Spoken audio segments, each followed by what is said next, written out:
ಮಂಗಳೂರಿನ ಉಚ್ಚಿಲ ಹಾಗೂ ಬಟಪಾಡಿ ಕಡಲ ತೀರದಲ್ಲಿ ಪ್ರವಾಸಿಗರು ಹುಚ್ಚಾಟವನ್ನು ಮೆರೆದಿದ್ದಾರೆ. ಭಾರೀ ಗಾತ್ರದ ಅಲೆಗಳ ಮಧ್ಯೆ ನಿಂತು ಫೋಟೋ ಕ್ಲಿಕ್ಕಿಸಿಕೊಳ್ಳುವ ಮೂಲಕ ಅಪಾಯವನ್ನು ಆಹ್ವಾನಿಸಿದ್ದಾರೆ.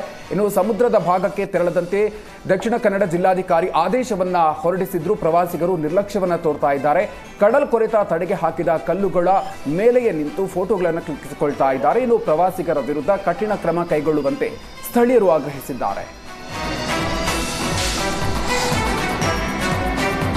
ಕೃಷ್ಣನಗರಿ ಉಡುಪಿಯಲ್ಲಿ ಮಳೆಯಿಂದಾಗಿ 10 ಅವಾಂತರಗಳು ಸೃಷ್ಟಿಯಾಗಿದೆ. ನಿನ್ನೆ ಸುರಿದಂತಹ ಮಳೆಗೆ ಉಡುಪಿಯ ಅಪ್ಸರಾ ಐಸ್ ಕ್ರೀಮ್ ಮಳಿಗೆಗೆ ಮಳೆ ನೀರು ಹಾಗೂ ಕೆಸರು ನೀರು ನುಗ್ಗಿದೆ. ಇನ್ನು ಪರಿಣಾಮ ಲಕ್ಷಾಂತರ ರೂಪಾಯಿ ಫ್ರಿಡ್ಜ್, ಕೂಲರ್ಗಳು ಹಾಳಾಗಿದೆ. ಅವೈಜ್ಞಾನಿಕ ಚರಂಡಿ ನಿರ್ಮಾಣದಿಂದಲೇ ಅಂಗಡಿಗಳಿಗೆ ನೀರು ನುಗ್ಗಿದೆ ಅಂತ ಮಾಲೀಕರು ಆಕ್ರೋಶವನ್ನ ಹೊರಹಾಕಿದ್ದಾರೆ. ಮೊದಲ ಮಳೆಗೆ ಈ ದುಸ್ಥಿತಿ ಉಂಟಾದ್ರೆ ಮುಂದೇನ್ ಗತಿ ಅಂತ ಅಂಗಡಿ ಮಾಲೀಕರು ಪ್ರಶ್ನಿಸಿದ್ದಾರೆ.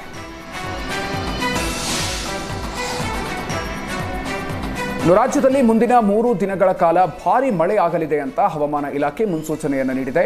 ಇನ್ನು ಕರಾವಳಿ ಜಿಲ್ಲೆಗಳಾದ ಉತ್ತರ ಕನ್ನಡ, ಉಡುಪಿ, ದಕ್ಷಿಣ ಕನ್ನಡ ಜಿಲ್ಲೆಗಳಲ್ಲಿ ಇಂದು ನಾಳೆ ಭಾರೀ ಮಳೆಯಾಗಲಿದ್ದು ರೆಡ್ ಅಲರ್ಟ್ ಘೋಷಣೆ ಮಾಡಲಾಗಿದೆ. ಇನ್ನು ಬೆಂಗಳೂರು ನಗರ, ಬೆಂಗಳೂರು ಗ್ರಾಮಾಂತರ, ಚಿಕ್ಕಬಳ್ಳಾಪುರ, ಚಿತ್ರದುರ್ಗ, ಕೋಲಾರ, ರಾಮನಗರ ಮತ್ತು ತುಮಕೂರು ಜಿಲ್ಲೆಗಳಿಗೆ ಯೆಲ್ಲೋ ಅಲರ್ಟ್ ಘೋಷಿಸಲಾಗಿದೆ. ಹಾಸನ ಮತ್ತು ಕೊಡಗು ಜಿಲ್ಲೆಗಳಲ್ಲಿ ಸಾಧಾರಣ ಮಳೆಯಾಗಲಿದ್ದು ಆರೆಂಜ್ ಅಲರ್ಟ್ ಘೋಷಿಸಲಾಗಿದೆ.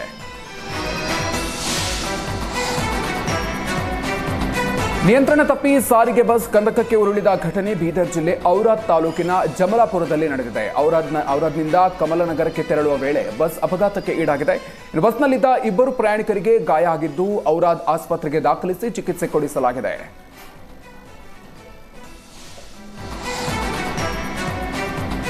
ಪತ್ನಿ ಹೊಡಿತಾಳೆ ಅಂತ ಪೊಲೀಸ್ ಕಮಿಷನರ್ ಎದುರು ವ್ಯಕ್ತಿಯೊಬ್ಬ ಕಣ್ಣೀರಿಟ್ಟ ಪ್ರಸಂಗ ಹುಬ್ಬಳ್ಳಿಯಲ್ಲಿ ನಡೆದಿದೆ. ಮೊಹಮ್ಮದ್ ಸಾದಿಕ್ ಎಂಬ ಈ ವ್ಯಕ್ತಿ 4 ವರ್ಷದ ಹಿಂದೆ ಆಸಿಯಾ ಎಂಬ ಮಹಿಳೆಯನ್ನು ಮದುವೆಯಾಗಿದ್ರು. ಕೆಲಕಾಲ ಚೆನ್ನಾಗೇ ಇದ್ದ ದಂಪತಿ ಮಧ್ಯೆ ಇತ್ತೀಚೆಗೆ ಆಗಾಗ ಜಗಳ ನಡೀತಾ ಇದೆಯಂತೆ. ಈ ಬಗ್ಗೆ ಪೊಲೀಸ್ ಕಮಿಷನರ್ ಎನ್ ಶಶಿಕುಮಾರ್ ಎದುರು ಸಾದಿಕ್ ಗೋಳನ್ನು ತೋಡ್ಕೊಂಡಿದ್ದಾನೆ.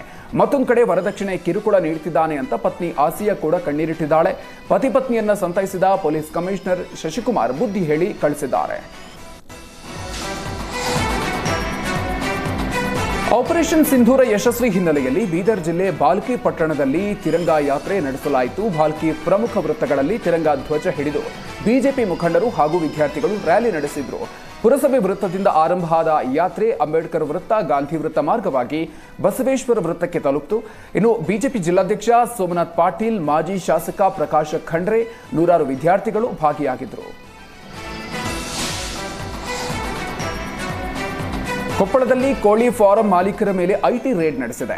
ಕುಕನೂರ ತಾಲೂಕಿನ ಕುದುರೆಮೋತಿ ಗ್ರಾಮದ ಬಳಿ ಇರುವ ಧನಲಕ್ಷ್ಮಿ ಕೋಳಿ ಫಾರಂ ಮೇಲೆ ಐಟಿ ಅಧಿಕಾರಿಗಳು ದಾಳಿ ನಡೆಸಿದ್ದು ದಾಖಲೆಗಳ ಪರಿಶೀಲನೆ ನಡೆಸಿದ್ದಾರೆ. ಇನ್ನು ಕೋಳಿ ಫಾರಂ ಮಾಲೀಕ ಶ್ರೀನಿವಾಸ ರೆಡ್ಡಿ ಮೊಬೈಲ್ ವಶಕ್ಕೆ ಪಡೆದಿರುವ ಐಟಿ ಅಧಿಕಾರಿಗಳು ವಿಚಾರಣೆ ಮುಂದುವರೆಸಿದ್ದಾರೆ.